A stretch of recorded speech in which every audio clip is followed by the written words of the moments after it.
पूर्व विधायक और झामुमो नेता लक्ष्मण टुडू ने घाटशिला सीट पर होने वाले उपचुनाव को लेकर एक बड़ा बयान दिया है। जी हां, आप सभी को बता दें कि घाटशिला सीट पर उपचुनाव की स्थिति बनी क्योंकि रामदास सोरेन जी का निधन 15 अगस्त की देर रात को हुआ।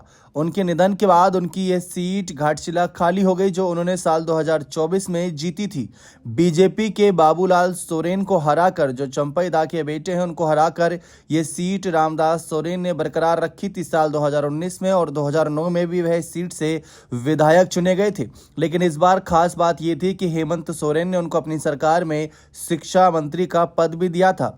अब उनके निधन के बाद खाली हुई सीट पर चर्चा इस बात की थी कि जेएमएम की तरफ से कौन चुनावी मैदान में उतरेगा, क्योंकि लक्ष्मण टुडू जो साल 2014 में सीट से विधायक बन चुके हैं, वह साल 2024 में बीजेपी छोड़ जेएमएम में आए थे।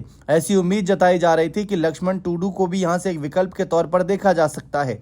बीच में चर्चा इस बात की भी थी कि अगर जेएमएम की तरफ से इन्हें टिकट नहीं मिलता तो हो सकता है कि भारतीय जनता पार्टी की तरफ से रुख कर लें, लेकिन वह कोरी अफवाह साबित हुई, क्योंकि अब इस मामले पर खुद लक्ष्मण टुडू ने रामदास सोरेन के बड़े बेटे सोमेश सोरेन के नाम का समर्थन किया, क्योंकि कहा यह जा रहा है कि कमेटी की तरफ से सोमेश सोरेन के नाम पर मोहर लगा दी गई है और उनकी उम्मीदवारी का लक्ष्मण टुडू ने भी खुला समर्थन किया है, जिससे बीजेपी को बड़ा झटका लगा।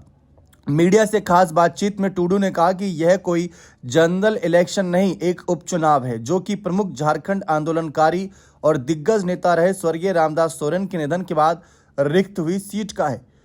पूरी पार्टी उस परिवार के साथ मजबूती के साथ खड़ी है। ये बात लक्ष्मण टुडू ने कहकर पूरी तरीके से जितनी भी अफवाहें उड़ रही थी उन सब पर विराम लगा दिया। यानी कि लक्ष्मण टुडू सोमेश सोरेन का समर्थन करेंगे।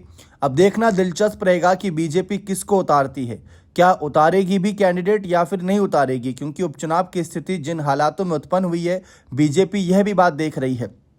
इसी खबर के बीच ये भी खबर आई थी कि चंपई दा के बेटे बाबूलाल सोरेन को ही आगे किया जा सकता है, क्योंकि लक्ष्मण टुडू ने ही एकमात्र ऐसे नेता रहे बीजेपी के जो घाटशिला सीट पर साल 2005 कह सकते हैं कि जब से झारखंड अलग राज्य बना तब से लेकर अभी तक देखे, चाहे 2005, 2009, 2014, 2019, 2024 जितने भी इलेक्शन हुए, उन सभी इलेक्शन में साल 2014 में इन्होंने कमल खिलाया था। इसीलिए एक उम्मीद जताई जा रही थी। फिलहाल देखते हैं कि सीट पर होने वाले उपचुनाव को लेकर बीजेपी की क्या रणनीति रहती है। बने रहे चैनल के साथ। बहुत बहुत शुक्रिया।